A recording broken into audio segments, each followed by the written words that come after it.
The Ad Council unveils a new national mental health initiative. Welcome back to Techstination. I'm Fred Fishkin. Joining us are Heidie Arthur, Chief Campaign Development Officer. Hi, Heidie. Hi. Hi, Fred. And also Dr. Mark Hyman Rapaport, CEO of the Huntsman Mental Health Institute. Hi, Dr. Rapaport. Hello, Fred. Well, Heidie, there are many factors, including COVID and the economy, even racism, that have led to more people seeking help when it comes to mental health. The Ad Council has a new study. We do. We just completed a new study that showed actually half of Americans say they have a mental health condition, but of those, only about half say they're actually getting help or treatment. And these are people who just have this gut feeling, not necessarily have been clinically diagnosed or something like that, right? Well, some actually could have a mental health condition that is diagnosed. So people who are experiencing mental health issues and just aren't getting the help and treatment that they need. What were some of the other key findings here? A big key finding for us, which is, what we believe is also a big opportunity, is that only 43% of people that they say they don't even feel comfortable talking to people close to them about their emotions and how they feel. And what that says to us is that there's a real communications issue here, and it's time to change culture. It's time to address this head on so that people do feel comfortable and can feel confident that they can talk about their mental health concerns with others, or that if you sense someone is struggling, that you feel comfortable reaching out. Some athletes, I suppose, have led the way from time to time over the last year or two, right? So tell us about this new initiative.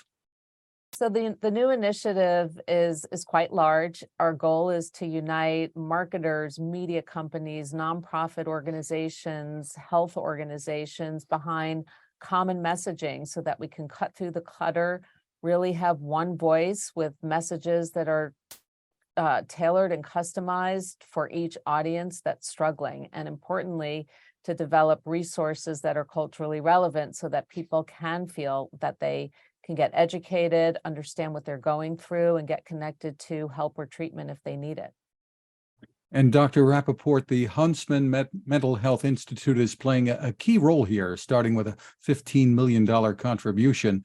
Tell us about that and a little background about the Institute. Well, thank you for that opportunity. We view the partnership with the Ad Council to be essential. It's actually part of a larger initiative that we're serving as the backbone organization for, which is our grand challenge to eliminate mental health and substance use disorder stigma over the next decade. And this work with the Ad Council is really a centerpiece of our communications endeavors in doing so. We already have over 143 organizations involved in it, including SAMHSA, including the National Institutes of Health, NAMI, both of the American Psychiatric and American Psychological Associations, the National Social Worker Association. So we've got a groundswell going to create a social impact model where we have hundreds, if not thousands, of organizations working with us in the Ad Council to eliminate the ignorance, the prejudice, the shame that occurs because of stigma. As for the Huntsman Mental Health Institute, we're a unique entity. We occurred because of a wonderful $150 million gift from the Huntsman family, combined with the only AAU university to say, hey, mental health and substance use disorders is what we want to tackle and what we want to become a leader in, and tremendous support from the state. Our goal is to tackle the really big, intractable problems in mental health and substance use disorders and bring together new and innovative approaches to solve these types of problems, like child mental health, like the fact that mental health is the greatest cause of disability in the world. So it's a new and exciting and innovative approach to treatment, to care, to research. And there are really no demographic boundaries for these kinds of issues, I suppose. There are none at all.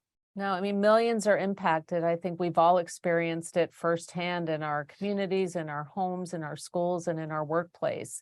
And that's why an initiative like this is so critical, because we do have the opportunity to develop multiple campaigns under the umbrella to make sure that things are really designed to, to address the barriers that are very specific and unique for each audience.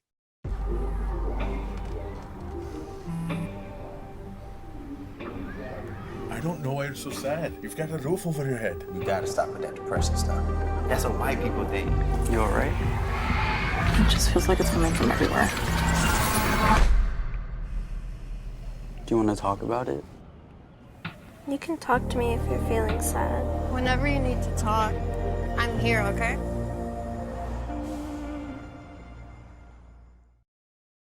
And you have some specific recommendations for parents if their children are struggling. Tell us about that. Yes, we do. The first recommendation is just talk to your child. Be there for your child. The second one is to understand that it's not your fault. Particularly with the pandemic, with the social isolation that's occurred, the fact that the maturation process that occurs in schools and in social circumstances for children had been taken away from these children and families for 2.5 years. It's to be expected that we would have more anxiety with children and more problems with depression. And so what we need to do is have our parents and all of us, because all of us can help children, listen, be open to it, help them understand that these feelings are normal and that we can help them get help that they need. We can help get them to school counselors. We can help them get to support groups that will teach kids about stress reduction, about how to control one's anxiety, how to sleep better. All of this is possible, as is hope. One of the most important messages that parents can give their children is, we can get through this together, you will get better, and you will have a wonderful life ahead of you. Are there certain things that parents should look for to determine whether or not they should be approaching their child? Absolutely. Many times, if you have what's called a bad child, a child that's acting out at school, a child that is being irritable or at home, or picking fights with friends, or picking fights with one's siblings, those are signs of concern. Another sign to look for is, has your child's behavior changed? Is a child that normally is excited about baseball or excited about the latest Disney show, all of a sudden not so excited or withdrawing more? These are all signs that something may be going on. It's interesting because when there were some headlines recently about the declines in reading scores and math scores, everyone, reacts to that, but under the radar is this maybe bigger issue. You're absolutely correct. It's a second pandemic that we're facing right now. And we have the opportunity to write the course. And that's what this is all about. It's about writing the course. It's about giving the children the skills that they need and the parents the resources that they need, so that the child doesn't develop a severe depressive disorder or a severe anxiety disorder, doesn't end up falling behind one's peers, doesn't end up feeling so alone and so isolated that they start thinking about killing themselves. Yeah, and campaigns like this are really designed to help parents prioritize this as an issue. I think everyone's trying the best that they can, and sometimes issues like this go under the radar. So it's all about education, inspiration, helping parents prioritize it, and giving practical tools so that you know how to start a conversation with your child, what to look for, and then what to do if you are concerned. Hey, boss. Okay? I said I'm fine.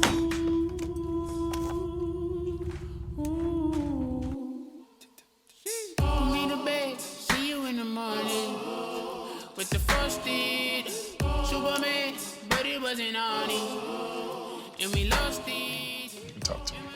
It's been really, really hard for me.